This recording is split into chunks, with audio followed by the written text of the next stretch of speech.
Here is an explanation for the answer to final exam, question number 23 in Alternative Energy Demystified, 2nd edition. If you have the printed book, please see page 314. Question number 23. Fill in the blank in the following statement to make it true.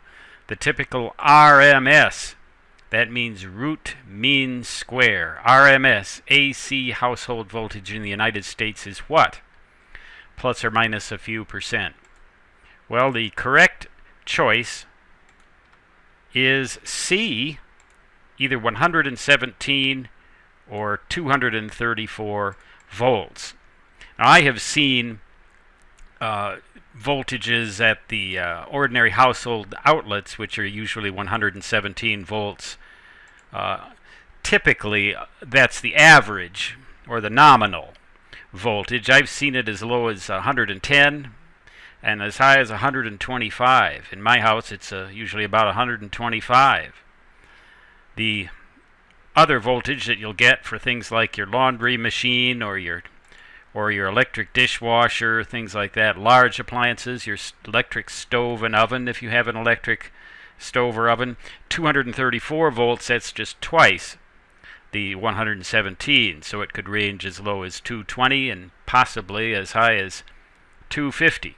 But again, the correct choice for this question is C. Well, let's actually look at an example of an AC wave, a sine wave. They call it a sine wave because it follows the contour of the mathematical sine function, where the instantaneous voltage is some function of time which can be broken down in terms of the mathematical sine function, S-I-N-E. The sine function. Okay, that's great. Here is the positive peak, and here is the negative peak voltage in this particular sine wave, and we're looking at a situation where the positive and negative peaks are equal and opposite. Positive going up, negative going down. In a typical United States wall outlet AC wave, you'll find a positive peak voltage of about plus 165 volts and a negative peak voltage of about minus 165 volts. So the peak to peak is somewhere in the order of 330 volts. However, the root mean square is in fact the effective voltage. What do we mean by that? Effective voltage, root mean square, or RMS, is the equivalent DC voltage that we would have to provide in order to get the same effect in a simple appliance like a light bulb, for example. You take an incandescent light bulb. Remember those old things? Say a 15-watt incandescent light bulb. If you put your household AC into that light bulb and get it to light up fully in the United States, you're doing that with a positive peak of about 165 volts and a negative peak of about minus 165 volts.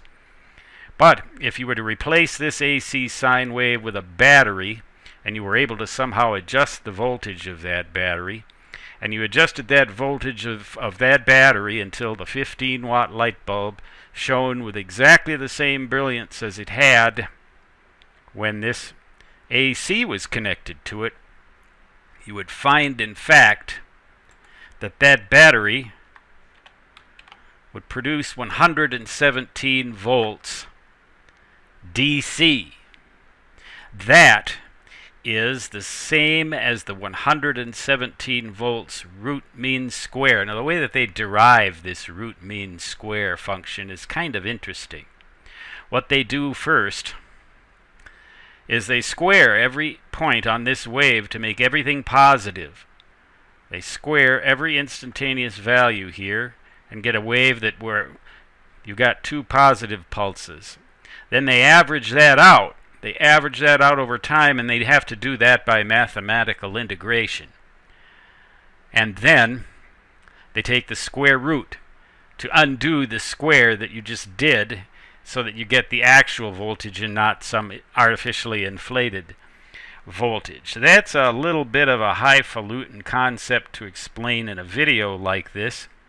But in effect, what you can say is that if you have your AC wave with a root mean square voltage of 117 volts, that's the same effect that in a simple appliance like a light bulb as you would get with a 117 volt battery. Once again, getting back to the question itself, the answer is C, 117 volts or 234 volts, depending on the size of the appliance that you're using.